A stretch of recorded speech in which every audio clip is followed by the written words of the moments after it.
Oh, no. We are live. Hi, everybody. Hi there, everybody. My name is Laura, and welcome to the Rider Position Fix-It Show, where we discuss riding position topics and share ideas and exercises to help you or your riders. Co-hosting with me today is Randy Thompson. Hi, Randy. How are you doing? I'm doing great. It's a beautiful day up here on the mountain. Excellent. Randy Thompson has been coaching and certifying riding instructors for over 25 years, and she is a horse industry legal consultant and expert witness and the founder of the Jumping Instructors Network. Thank you for being here with us today, Randy. You're welcome. I'm going to disappear in the background now because we seem to have low, whatever it's called. So I'll be in the background and I'll come in if I have more.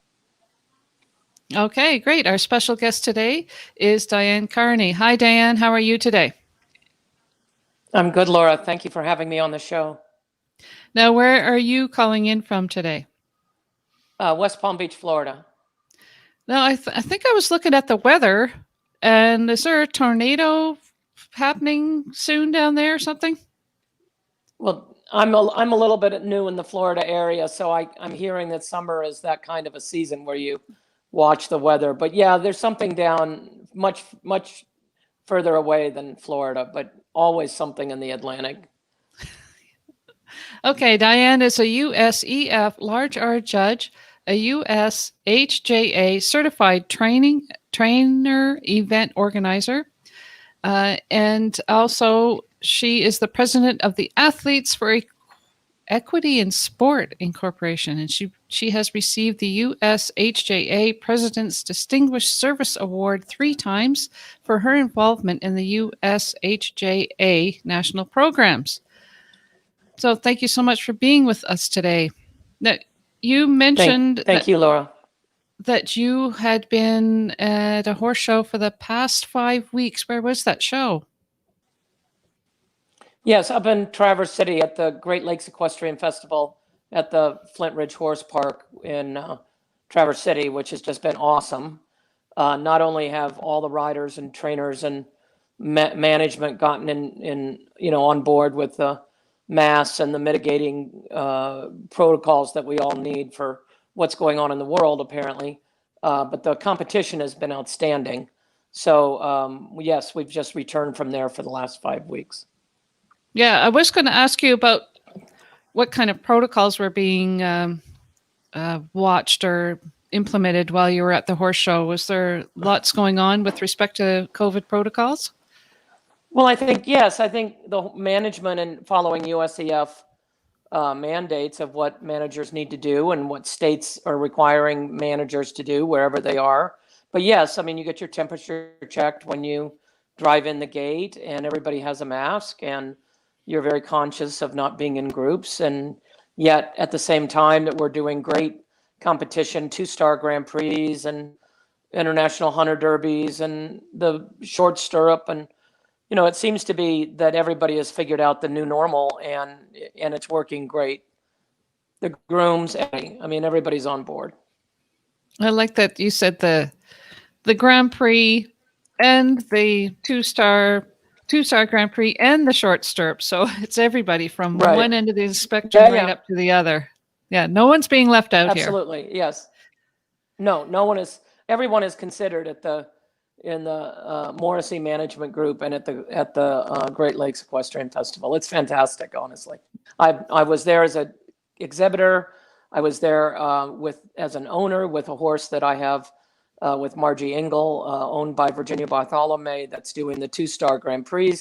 And then I was an official, and all through the way, all the weeks, it was outstanding. Excellent. And I'd like to introduce myself. I'm Laura Kelland-May, Equestrian Canada Senior Judge, Hunter, Jumper, Equitation, and Hack, and a Senior Steward and Competition Coach Specialist. So you're watching live on the Jumping Instructors Network, and thank you for joining us here today. If you know somebody who you think should be here listening to the programs, please send them the link, tell them to come and join us live because we like to see them here. And if you're watching the replay, excellent. We like to see that too. Okay, before we carry on, I see it looks like we've got some comments already. Oh, that's Beth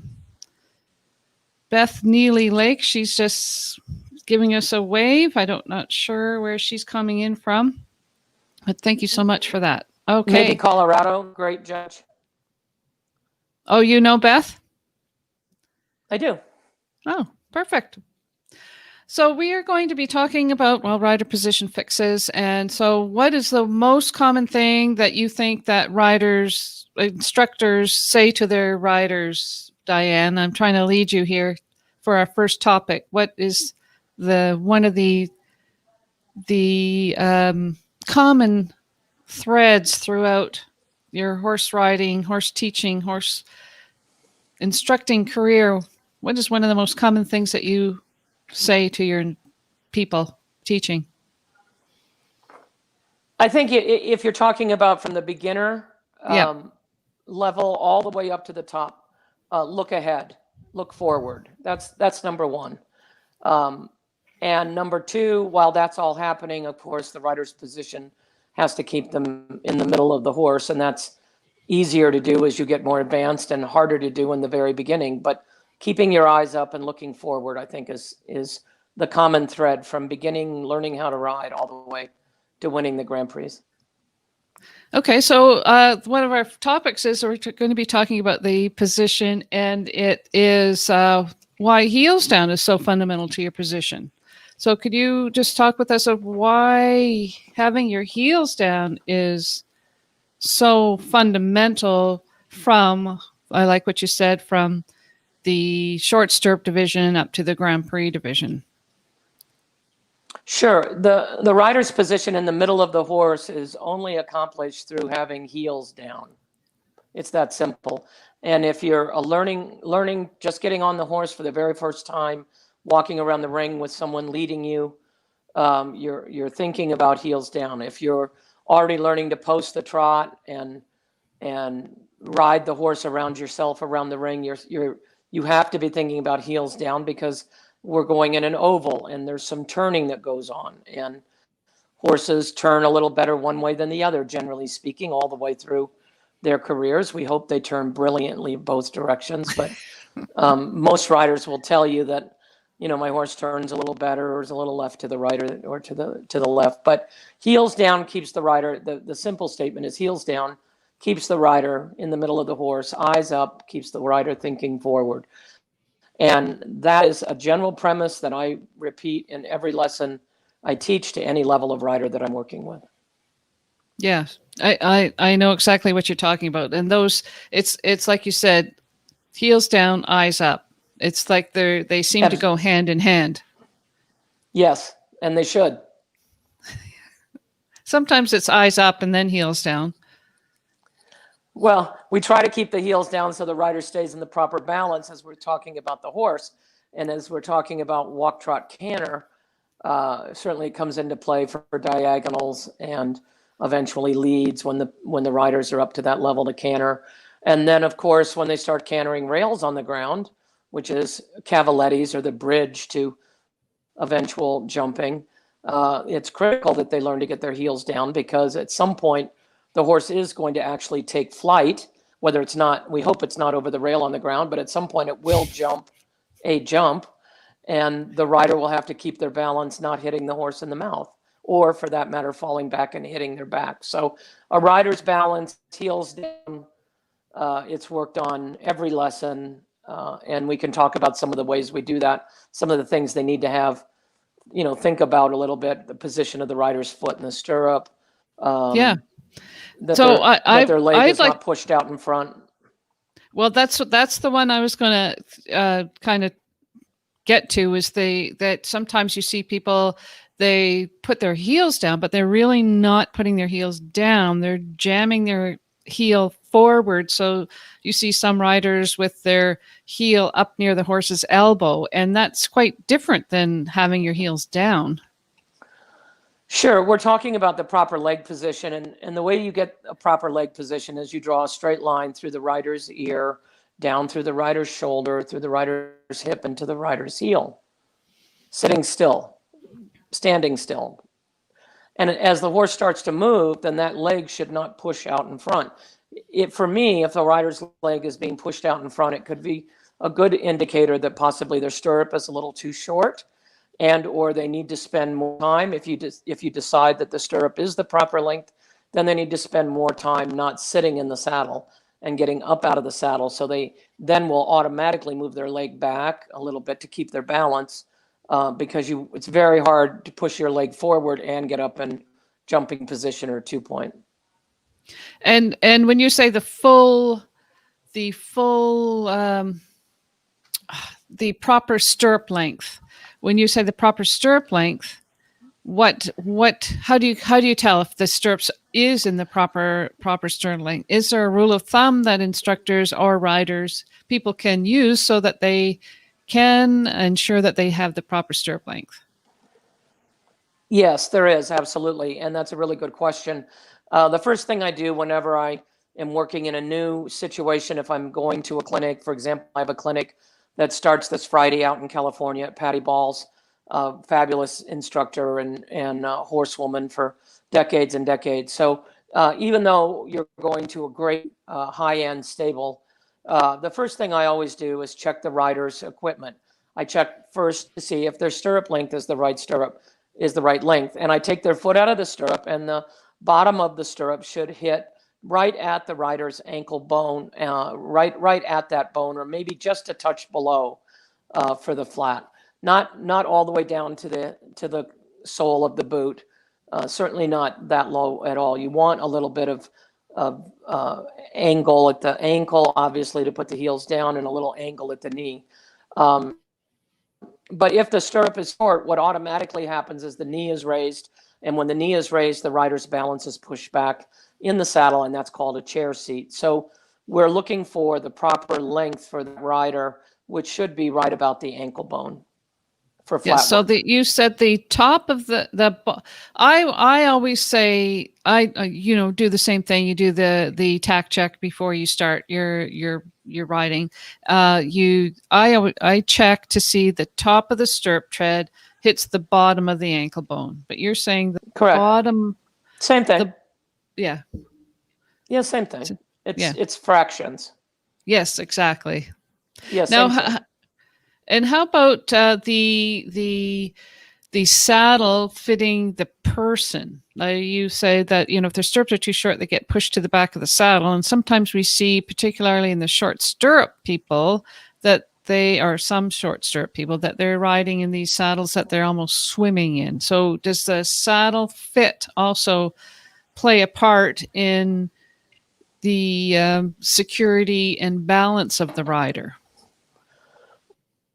The obvious answer to that is yes, but I think the practical answer to that is when you're riding in a forward seat saddle, you're always looking to be up into the front of the saddle where the pommel is, not riding in the back where the cantle of the saddle is. So you're always looking to arch your back and tip your hip a little bit, put your heels down, and stay towards the front of the saddle. So I don't find a saddle, honestly, too big to be a problem.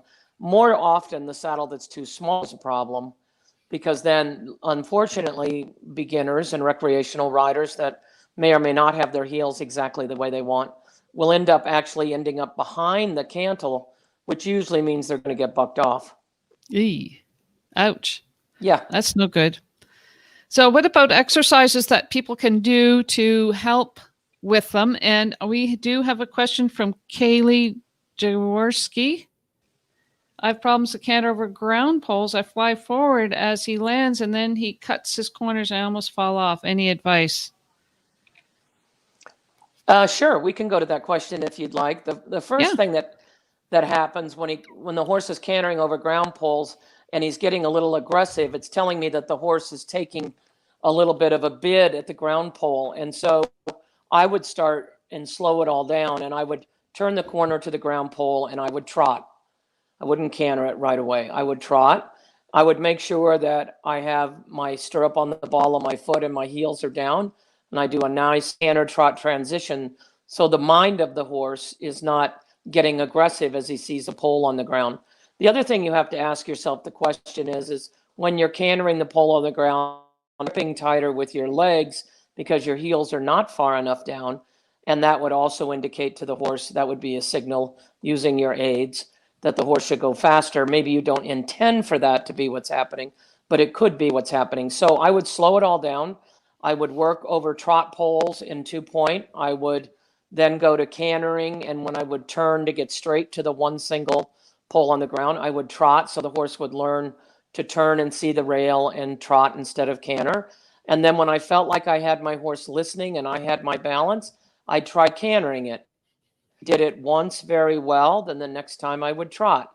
And then I would canter it again. And that school, that day, I would only canter it one time. I wouldn't go repetitively around and around and around trying to canter it. Then the next time you do it, I would start the same way, turn to the pole, get a trot. When you're ready to canter, you canter it. If he does it well, great.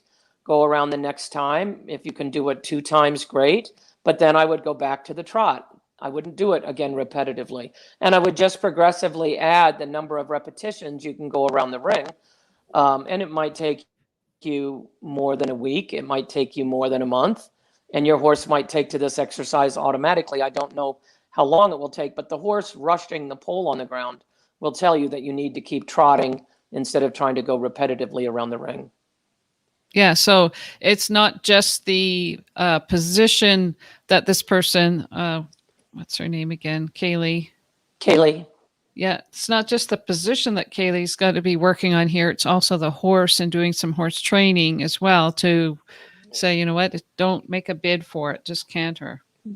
That's correct. And the Yeah. other thing that I should talk about here, which goes hand in hand with this level of rider, is we have to ask the question back to her, does he do it both directions? If he only does it to the right, then she doesn't have a left outside rein. If he only does it to the left, then she doesn't have a right outside rein, understanding that your direct outside rein is dominantly responsible for the control and straightness of your horse. Right, exactly.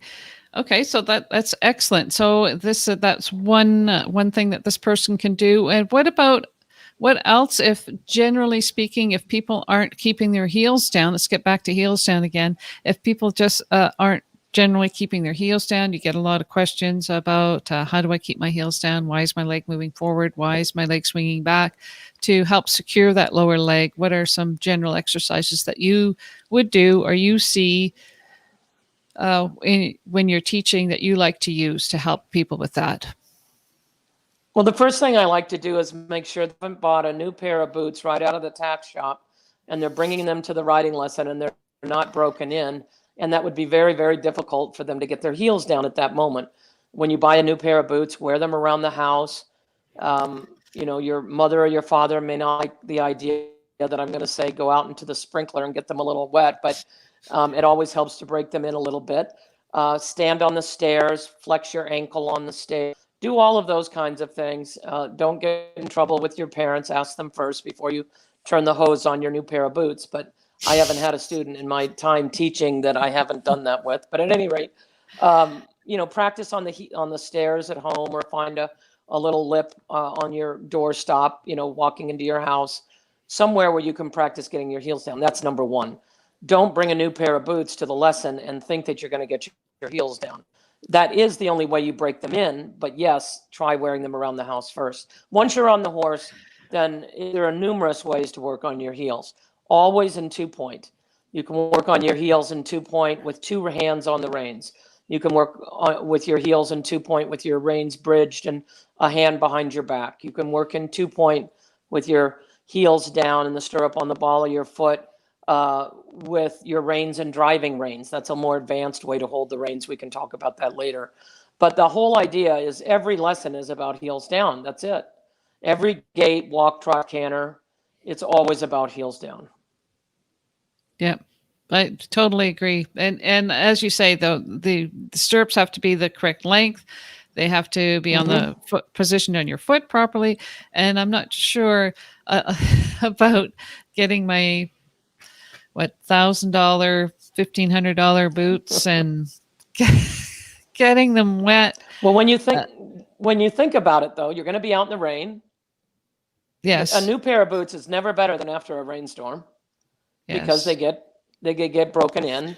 I know. So, I mean, I'm not going to harp on that, but I've had custom boots for a lot of decades, and the first thing I do is stand in a bucket of water and then go ride a horse. Yeah. So if anybody's out there that has done that, give us tell us how it worked out for you, or how did you, if you're a junior rider, how did your parents take to you saying, well, I got to stand in a bucket of water with my new boots on? Oh, here he says, Beth says, they'll be better. Thanks, Beth. Yeah. She's right. Yeah, I agree with her. Jumping instructor says, I do this. You've done that, Randy? Randy's nodding her head, yes. Oh, Yep. That's me. Yeah. I've heard that. I've never done it, but I've heard that. And I guess it softens up the leather and then it melts to your leg. Well, the important part that you just mentioned is it softens up the leather, because what we're really talking about, the stirrup on the ball of the foot being the proper position, so the the angle of your ankle when you flex your heel can go down. If you are in stiff leather, that's very difficult. So the reason we do this is so that it breaks in faster. A horse, when you're riding, don't take your new boots to the horse show and not have ridden in them, in the riding lesson. I mean, bring them to the riding lesson, go through the breaking in process, and also let me just add this, we're not talking about it, but it's so nice when everybody gets a brand new saddle for their birthday and then they show up at the horse show the next day with their brand new saddle, and that's not broken in either. And that's just a recipe for something to not go well. Because I was the going leather to is mention slick that. and it's not broken in. Yeah, that people, same sort of thing with people with with their new saddles. I mean, I certainly would always like riding in the rain with the saddle, because it did help. Of course, yeah, after that, and Randy did mention here, she's saying in the background here, she's saying, then you condition the leather and create the breaks in the leather at the ankles. And Sure. she suggests double socks during the break-in period. We go with moleskin instead of double socks. Moleskin. Yeah, because of the custom fit for a lot of the boots. You just put moleskin along the back of the rider's heel and up through the ankle, and then there's a process of them not getting hurt. Here's one. I always soak my new boots. Lindy somebody. Lindy Berry, yep. She says, I always soak new boots. Then have oddly dyed legs for a while, but you do end up with even more custom fit and less blisters. I couldn't agree more. Here we've discovered a whole group that'll support the process.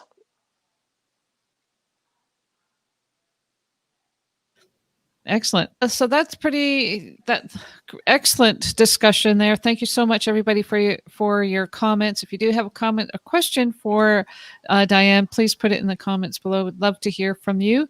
And if you do know somebody who should be listening to this, then please send them along to us. We would love to see them and love to hear them as well. So you mentioned you were officiating at the horse show. Yes. At what capacity? Great Lakes Equestrian Festival, week 4.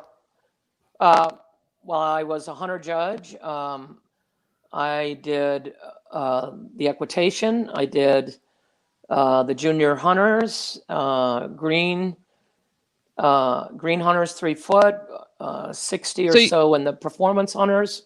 Wow. Yeah, hunter judge. And I also did the commentary for the International Hunter Derby. Excellent. That sounds like a full few weeks there for you. So It's commentating, fantastic. It's what we go for. Yes. Yeah, I bet. So you're also a course designer, is that correct? I don't have a license for course designing, but I do design a lot of courses, yes. Yeah. Okay, so when you're judging, you said you were judging the equitation classes. What kind of questions do you see the course designers asking the competitors in their courses? So it's like course design analysis. So you are judging, you're sitting on in the judge's box. watching and you see the course. So the course designer must have different questions that they're asking with the things they're putting on the courses. Sure, all the course designers do, and Andy Christensen designed the courses for the day that I did the equitation. I did the USCT and the Washington jumper phase, and the I think I did the 3-3 USHJ jumper seat medal. But at any rate, always yes. And when you walk the course, you know the same thing. The riders know when they're walking. An oxer at the end of the ring with a Liverpool is going to take more support than if it was just a plain vertical with a Liverpool or no Liverpool at all. Lengthening and shortening, that's always the question. Turning left, turning right, lengthening and shortening with invisible aids. That only comes from heels down. That only comes from experience and taking riding lessons and practicing patterns that you can articulate to the horse what you're thinking, and the horse gets, as we say, broke or gets to riding well enough that he can listen and just seamlessly change a lead on a bending line if he's on the outside lead, or, everything as smooth as possible. So yeah, they're asking very sophisticated questions that this group of riders, there were about 10 groups of riders that were anywhere between 82 and 92. And then there was a group of more intermediate riders that were in the, high 60s, 70s. And at this level of riding, I wouldn't say there were any beginners. I did judge some beginners. I did judge some long stirrup, short stirrup. But the questions that are asked are appropriate for the levels that the riders are riding at. Right. So you said you got some 82s to 92s. So what do you see when you're watching? You're talking equitation or hunter here? Equitation. So the equitation 92, what kind of things would a 92 round, would you see in a 92 round versus, like you said, your kind of satisfactory performance, that's a 72 round. So if you have a 72 round versus a 92 round, what is the difference? There's a big difference there. Yeah, obviously there's 20 points. That's the first difference. Right. But those points, those deductions in the 72 round are coming from a loose leg, getting jumped loose, for example, at a wider jump, not being straight down the triple, perhaps not a smooth, although they accomplish the lead change, but the horse increases in rhythm or gets behind the leg, which is even worse. So the smoothness of the round is always premier. And the smoother the round, the higher the score. That means they're lengthening and shortening. 5 factors of jumping. We've talked about that before. I talk about it on the commentary. Their pace is seamless. It changes seamlessly. Their line to the jump just sort of seems to flow in the rhythm for the next distance. Their balance side to side and also back to front, which is longitudinal, never changes. The horse is totally just relaxed and flexible and riding beautifully. Their impulsion, they're never too little, too much. They have just enough for the Liverpool. They don't have too much for the skinny vertical. And then their distances. And so as they get to the distance, it just sort of happens. They don't jump for the horse. It just sort of happens underneath them. It just becomes effortless, and you don't even pick up your pencil and watch the 92. I know, isn't that lovely? Once you've seen, a couple of those, or you've seen a couple of the others that are not quite there, one stands out quite easily. Yeah. So, I like that the one of the first things you mentioned was the loose lower leg. So your 90 round is secure over everything. Your 70 round is not as secure. And so it all comes back down to that heels down and your lower leg. Totally. Yeah. Totally. And that's exactly right. And the ability of the light in their seat, posting at the canter, but in a light 3-point, and then sinking in when the horse needs more support. I don't say sit down or lean back. I say sink in. The arm is relaxed. The 4 angles of the rider's position, ankle, knee, hip angle, and elbow are all working correctly. And you just see a great conversation with horse and rider over these jumps. And I have to say also, we saw that in the first round of the 2-star Grand Prix this Sunday, a junior rider, I think her name was Haley Grimes, And she ended up going with a time fault, but she walked around that meter 45, meter 60 wide track. 2 stars can only do a Meter meter 60 45. wide. Meter 60 wide, meter 50 to 60 wide easily, and meter 45 is the maximum height for a 2-star FEI 2-star. But she walked around that course in a beautiful position. I mean, she could win the USAT finals, and that's what you're looking for. No matter whether it's pole, but you get there learning that over poles on the ground. You get there learning that over gymnastics and exercises. And I have a course that I set in my ring almost once a week, a diagram that I gave you of a Yeah. set of exercises that I use that I use backwards and forwards, and the jumps are always set in the same, I move the jumps a little. I might make the 72 line or 80, 84 line, or I might make the Okay, so 172 line on the other side, a 6 or something. But at any rate, when you see the diagram, this is just a blueprint to get started, and it'll be easy to change week after week after week. So before we get to the diagram, we do have another question here. Back to the teaching heels down. How do you prevent the lower leg from being driven forward? Sometimes the rider drives the heel forward and under the knee to keep the heels down. Thank you for that question. That's a great question. And what I like to do is I like to put a jumping strap on the horse. We're talking about a rider that's getting a little bit started, or we're adjusting a rider's position that may have come into our barn and they have a little bit of a position error, like she's just described. And I would put a jumping strap on the horse's neck so the rider can grab that, or the mane, of course, is always fine, but the jumping strap seems to work well. And then I would just ride around and have that rider ride around in 2-point, period. The reason they shove their heel forward is because they're still sitting in the saddle. If they're shoving their heel forward, they're not sitting in the saddle, then the stirrup is too short. Lengthen it a little bit. Get the rider to tip they have a little arch in the small of their back, and their hand is forward. So they actually have a hip angle that is tilted just ahead of the vertical, and the rider's heel is down, and the rider's arm is extended in front of them. The length of the rein without the jumping strap should be that the hands are above and in front of the wither. That's a good trademark of how long a rein should be. But if a rider is sitting back in the saddle and the rein is longer than that, then that'll also be a helpful tool. So what about people with different conformation who have shorter arms, who really, if to get their hands down and in front of the withers, they're really unable to because of their own personal conformation? I've taught a lot of people and I've never had that experience. Oh, okay. I mean, they may think they can't, but they can. And with proper mounting as far as being matched with a horse, and with the ability to, I mean, I've taught all sorts of Paralympic riders. I've taught Right. all sorts of riders all over, different conformations, short riders, tall riders, people that have had even people that have a prosthetic on one leg or one arm, all of that. But it's very possible to just scale it all down, go slow, figure out how it really works, and get a proper position. It's possible to do. That's just that's my personal experience, which is all I have to share. Okay, great. So let's go on to the course, the exercise. So here's the exercise set up.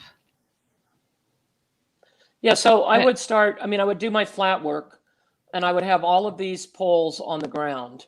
There would be nothing set in standards or in cups. Then they would all be poles on the ground, and at some point I would start trotting over these poles, going around, tracking to the left, and I would then reverse, and I'd trot over all the poles, tracking to the right.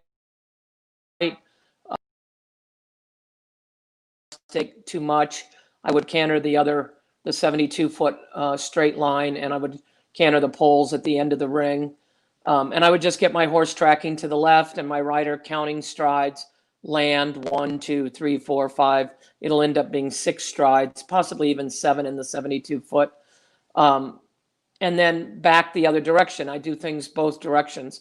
Once the horse and the rider have a sense of being able to steer, then I would start with the 72-foot line, trotting in. And as all of our watchers know, and if you don't know, if you trot in a measured 72-foot line and you're cantering the oxer, a trot in, canter out line, you would add 1. So 72 feet for a normal horse with a 12-foot stride would be a trot in, canter out in 6 strides. And I would canter the poles on the end of the ring, and then I'd turn around and I'd canter back those poles the other direction. So cantering back the other way, I would still do the 6 because of the 9-foot rail. Once you feel comfortable that the rider has their balance and the horse and the rider are communicating, then I would just start to raise it up off the ground, the end jump, the oxer. And so now they're trotting in, doing 6 to the oxer, turning to the oxer at the end, then doing a straight line halt, turning around, going back the other way, continuing to do 6, both directions. Yep, that's the trot in, canter out 6, and then I would do a straight line halt. Yep, and then turn. I wouldn't do a half turn, which is what the red line just did. I would do a straight line halt because the half turn, yep, and then I would do a halt right there. And then I'd get started off the right lead and I'd go back the other way, continuing to do 6 strides. Yep. And then straight line halt. Exactly. Once they're comfortable doing that, I would move over to the other side of the ring, which is a gymnastic. And that is a trot in, canter out, 1 stride to a 2 stride. And I'd do a straight line halt. Yep. And once the rider does that 2 or 3 times, the next time I'd do that and I'd canter to the oxer at the end of the ring. Very good, Laura. And then I do a straight line halt. Yep. Straight line halts are great for position and also great for discipline. Once the rider is very comfortable with that, I'd start cantering some jumps. We've already been cantering a few jumps, but now I'd go to the middle line, which is an oxer 22-foot in and out. And I would do that and I would bend to the right. That's a measured 72 foot and I'd do a straight line halt. Yep, 72 feet. Yep, straight line halt. And then I would go back and do that again a couple of times. Same thing to the right. And a straight line halt. Then I would start same in and out, but now I'm going to bend to the left. And I'm going to do that a couple of times to the left. 72 feet, straight line halt. Yep, very good. Super. And you can then, once you have, I mean, that's a very good school. And I set this group of exercises almost every week. I leave the in and out. It moves because of footing. It'll move down the arena or up the arena. And I change the width of the gymnastic. For the beginners, it's very narrow. For the more advanced riders, it gets quite wide. But you can do this exercise any way you like. You can, do the trot in, canter out 6, do the oxer at the end of the ring, do a turn in reverse, go back down that line, come back to a trot in the gymnastic. Yep, do a turn in reverse, which is drift to your inside. Yep, that's a half turn, but that's okay. Turn in reverse goes the other direction. Yep, then come over to the gymnastic. It's all right. A half turn is to the inside. A turn in reverse is a diagonal oblique line to the inside, and you do a roll back. So try it one more time. Let's do our riding lesson. Other way. So oxer at the end of the ring, drift to your left. Oxer. Yeah, no, we'll do it this way. Drift, do it. Yep, drift left, and turn right. Turn right. Keep going. To the right. Yep. That's a turn in reverse. Ah, got it. Yep. They're very different exercises and do very different things with the horse. But you can use this in a variety of ways. And every horse and rider that I teach, be it the beginner that's just learning how to do cavalettis, or the advanced rider, the green horse, all of this is perfectly available. And you can do the in and out and just obviously go straight and jump it both directions. Everything is set to go both ways. Like this. Yep. Perfect. So there's lots And this of is a things you can. go-to exercise. Yeah, Oh, I was going this is what I'll set. I'll be setting this at Patty Ball's on Thursday afternoon when I fly into Sacramento, and we'll be setting this up, this exact track. So I think some of the great things about this is that it covers off so many questions that a course designer may put in their courses that you would see in an equitation class, or even, like you say, a CET, pardon me, the equitation jumper equitation medal class. Sure. It you can make it as simple as you like for like where you started it on the ground, poles on the ground. You can make it as simple as you like, or you can make it as difficult as you like, depending on where you are and your horse is with the training. Absolutely. And the other thing, once you get comfortable with this, you can switch. I use X's out of the 22 foot because it really makes the riders and the horses track. I don't make those jumps very difficult. They'll get higher, and the higher the X, the more advanced it is, because if the rider is a little off to one side, the middle of the X may be 3 foot, which is a big X, and the outside of the X will be much taller. So it helps the riders focus into the middle of the jump. I always like to say straight and forward to the middle of the jump, and those X's coming out of the bending line really force that question to be answered. So what about if people don't have a large enough ring to set up all of the things that are here? Are there portions of it that you could set up to school on your own, or? Sure. I mean, this fits. I use this. You can adjust the length of the line. I mean, if you have an arena that's only, an indoor, let's say, that's only 150 feet long, you would make the 72 line a 60-foot line. But everything, I've set this up in a ring that's 55 feet wide and 150 feet long, which is a pretty narrow, small arena. But it's also been used for, 8 riders to ride in a very advanced clinic jumping 1.40 meters. I mean, this is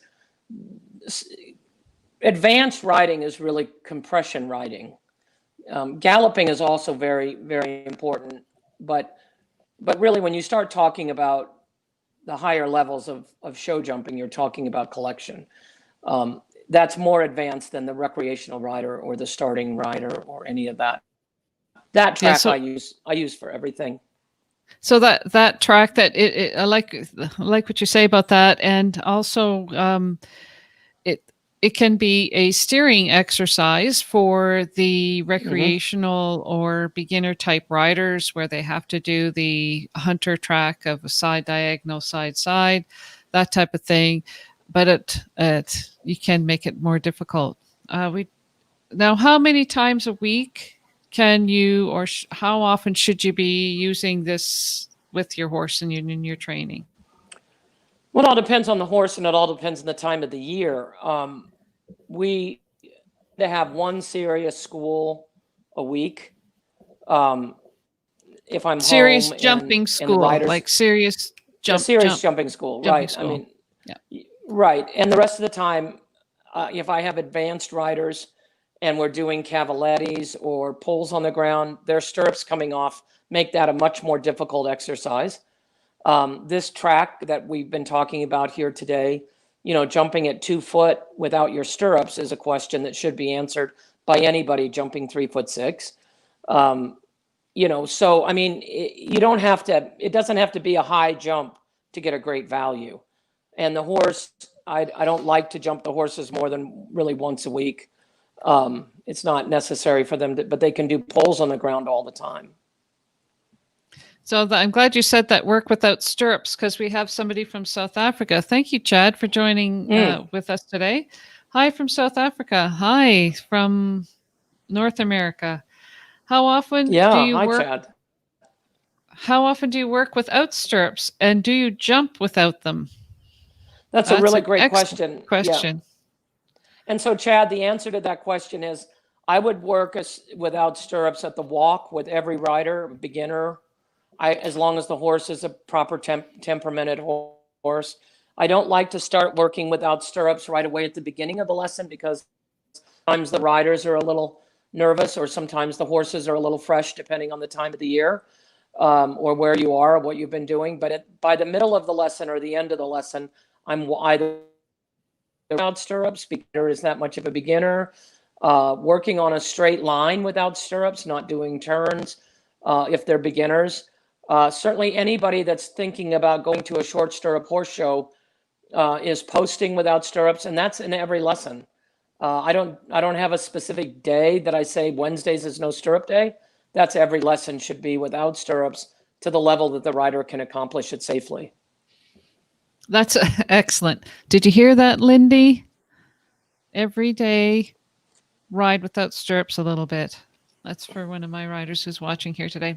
Okay. Oh, excellent. We have There's another good value. There's another good value to that, which is that we're always working on our base, which is our thigh and seat, which is our sinking in and being able to have light contact with our seat bones and the saddle. And that will only be accomplished and really working on your seat by lifting your leg and using your calf and really riding the horse, getting your leg around the barrel of the horse without stirrups. Yes, so it's very important. So we have another question or comment here. Jennifer, thank you so much, Jennifer. Appreciate you putting the comment in. I have my kids get up in their 2-point. That will correct that. It's hard to stand up with your leg too far forward. Absolutely. She's right on. Yeah, I like the 2-point. I think it does fix a lot of things, particularly where you were talking about the angles, your hip angle, your knee angle, your ankle angle. I think if you're in your 2-point position, that really helps to develop that and get the weight down into your feet properly. Okay, Lindy says, "Oh dear, yes, ma'am." Guess what we're going to be working on later on. That must be a student, a client of yours. Yeah. Yeah, exactly. Well, Lindy, don't worry. It's all for the betterment of your riding and your horse. Yeah, it's all about you. Okay. All righty. So, now can you, on this track that you gave us, just want to show it again. What things on this track that you would see on the grassroots hunter? This is the one you set up in your ring to do with your clinics. So how would this work from grassroots short stirrups to your Grand Prix? What portions of this would you find in a short stirrups class and a Grand Prix class? You're going to find all of this used in different parts in short stirrup. For example, if you're in a short stirrup area where you go around to the right twice, you'd be taking the in and out, meaning the 18-foot, you'd just make that, verticals. You'd be simplifying the course according to the level of your riding. And if you're only going twice around to the right, then you make the jump so you could go twice around to the right. And or you would go twice around to the left. If you're doing a hunter course. Is that what some people do in your area? They go for the short stirrups, go twice around to the right or twice around to the left? Yeah, that is some of exactly what goes on. And the opportunity classes, poles on the ground, stuff like that, all of those types of classes, a lot of them are just tracking to the left twice or tracking to the right twice. In other parts of the country, for example, up in Michigan, the long and the short stirrup do an actual course. But you can jump, for example, you can jump one side. You can move the end jump so you don't have to go over it if you don't want to. Jump one of the X's by themselves. Go around. Yep. Jump the X towards the in and out. Yep. Don't jump the in and out. Go around. Go up the other side. Yep. Go over. Yep. Track left. You got it. All the way. And then jump the other X by itself. Yep. And you have a hunter course. Side, diagonal, diagonal, side. Yep. Perfect. So that's a hunter course. So when you mentioned poles, that you could do poles on the ground, this Chad from South Africa also says, do you use trot poles often? Do you raise them? Are they flat? And what type of distances do you have? Yeah, we're talking about cavalettis, and the answer is yes. If I'm trotting cavalettis on the ground, not with a jump involved, the cavalettis are approximately 4'7" to 4'9" distance apart. It all depends on what size horse you have. A pony, of course, would be in a much shorter distance.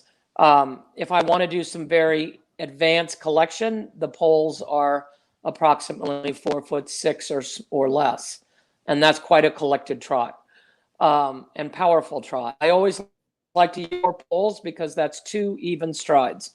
3 poles is 1.5 strides. So I use full 4 poles, so the horse is taking 2 even strides, depending whether I'm tracking right or left. And as far as jumping, I use a 9-foot rail frequently. I use it both trotting and cantering.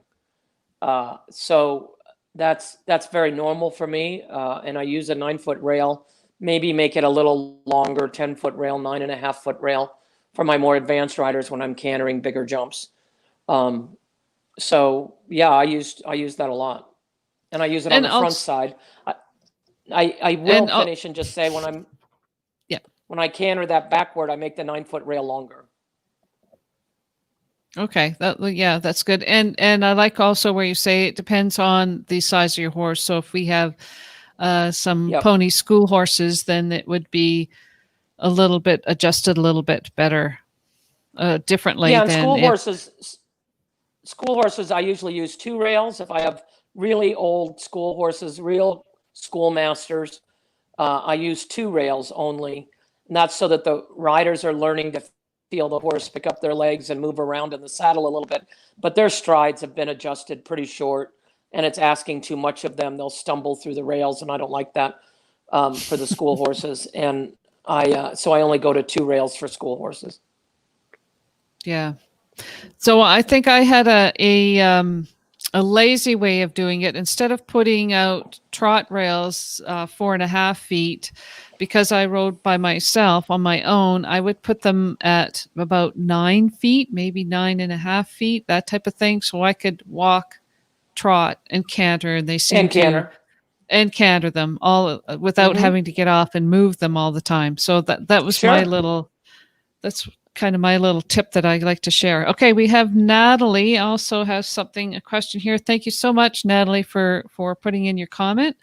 What are your thoughts on advanced riders riding bareback / using bareback pads as well to improve their seat? I think all riders, actually, even the beginners, can get on the horse bareback and be led around. I think bareback riding is super. We all have done it. We all grew up doing it, and we should all continue to do it. I don't know about the bareback pads. That's up to you all. But definitely pull the saddle off and at least walk the horse, if not walk, trot, canter the horse without a saddle as you get out of the actual real rank beginner level. But even the beginners, doing around the world on the horse with the saddle on, taking the saddle off, doing around the world, where they turn around with somebody holding the horse and don't play tricks and walk the horse while they're sitting backwards. Be respectful about all of that so everybody gets their confidence up. But turning around, sitting backwards on the horse, turning forward. And then once people have their balance, then doing around the world at the end of the lesson and saying, okay, now we're going to take a step. Then we take another step. And some of the kids even get so they can ride backwards a little bit. And, they will topple off on occasion. And every one of us has ever ridden a horse. We know definitely one thing that will happen is at some point in our ride, someday we're going to fall off, but it's not the end of the world, and you get back on. Yeah, exactly. So yeah, I think, but I like it. There are videos on the internet, of course, that show that I've seen somebody, he was going over a jump. He was riding backwards over top of going over a jump. Well, we grew up an era of great Westerns in the 70s. So we all thought that standing up on our horses and cantering was exactly what we were supposed to do, much to the dismay of my great riding instructor that started me, who's since passed away, Louise McConnell. I'm sure we caused every gray hair that she had back in the 70s, because we were a pack of kids that just did everything on horseback. And, we rode, we did a lake when we weren't supposed to, and we did all of those things. But we figured out by doing all of that some great horse IQ. And that horse IQ has served me so well in understanding horses, working with horses, training horses, working with situations, shipping horses. I mean, you just name it. Though you can't get enough horse IQ, and I'm still learning too. So, but I think it's great, the bareback riding. I think it's wonderful. So Beth Neely Lake says bareback as often as your horse will tolerate. It's great. Thank you, Beth. Yeah, absolutely. Also, Beth says perfect opportunity to teach them how to fall. Well, that would be a good one. I remember getting taught how to fall. Jump and roll is what I remember. So Chad says, what are your favorite bits for novice riders and your favorite bitting for more advanced riders, flat and jumping? It's the same answer for both. Snaffle.